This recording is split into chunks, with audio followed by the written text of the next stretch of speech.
So I've had clients ask me, when we're watching CNBC, we're watching any money channel, where we hear the Fed's tightening interest rates and they're tightening monetary policy. I've had clients ask me, and staff members ask me, Jake, what the heck does tightening monetary policy mean by tightening or raising interest rates? And there's a couple things going on when they're raising interest rates and tightening monetary policy. Number one, when they raise interest rates, that makes being able to obtain credit, borrow money, more difficult. And a couple reasons for that. One is interest rates are higher. That makes the cost of borrowing higher. So as a borrower, as a consumer or as a business, I got to pay a higher rate to borrow money. So if I'm not going to get my return on investment with that higher interest rate or that objective that I'm trying to read as far as return on my investment, maybe I don't borrow. Maybe I postpone borrowing. What does that do? It brings less money into the system, less money into the economy. I can't borrow money to do the improvements. If I don't do the improvements on my building or improvements on my warehouse, whatever I own, the maintenance crew, the builders, who's ever doing those improvements doesn't have a job. They're not getting paid to go in and do those improvements. I'm not expanding, and then if they're not getting jobs, they can't pay their employees as much. Or they're not hiring because they're not expanding.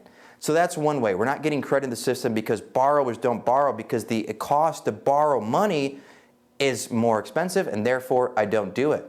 For your typical consumer who wants to go buy a house for their family, buy an investment property for their portfolio, the investment property no longer makes sense because they can't get the return on investment. I'm looking to get a mortgage. The bank says, hey, your debt-to-income ratio looks good, but now the interest rates, maybe your debt-to-income ratio doesn't look as good because you're going to have a higher cost to borrow, and that no longer makes sense. Guess what, Mr. and Mrs. Family?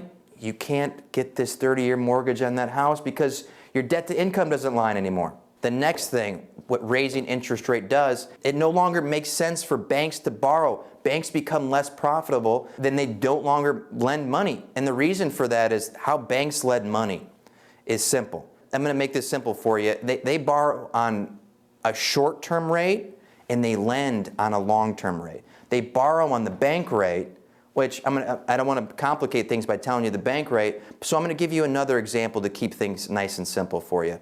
I'm going to pull up on your screen the 2-year Treasury yield. So let's take this for example. So let's say, again, banks borrow at short term and they lend at long term. And short term means they borrow at short term debt rates and they lend at long term debt rates.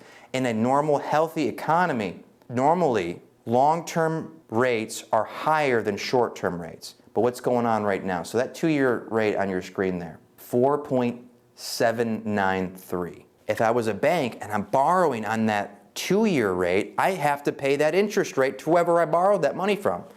But I want to get a return on my investment. So I'm going to lend that at a longer-term rate because I know that longer-term rates are going to give me a higher return, and I'm going to get that difference in between that short-term borrowing rate and that long-term borrowing rate.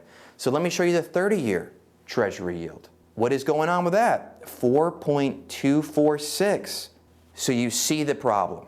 I'm borrowing on a short-term, and I'm paying a higher interest rate now because the economy's sick, and I'm lending on this longer term, which obviously I'm not doing that right now because that wouldn't make any sense.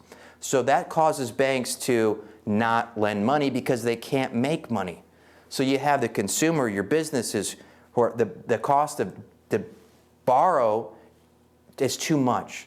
That means they're not spending, they're not getting money out into the economy. Banks aren't lending to those businesses and consumers, but because again, it's not profitable for them. So this is what causes tight monetary policy by raising interest rates. So hopefully this gives you a clear picture into what's going to happen the next couple weeks. I know that's not the case because the Fed is being data dependent, but this gives us a clear picture of what's going on this first half of September. Rest of the month, we're going to have some more inflation data. We're going to have some more jobs numbers so that the Fed is going to make their case. Either they're going to raise interest rates one more time or they're not going to. The bond market right now, the interest rate market, shows that there's another interest rate hike coming. Do we get it this meeting? Do we get it sometime later this year? If we start to see more cracks in the economy, maybe that becomes off the table. So stick with us. We're going to help you navigate the storm on the horizon. Expertise you deserve, experience you can count on.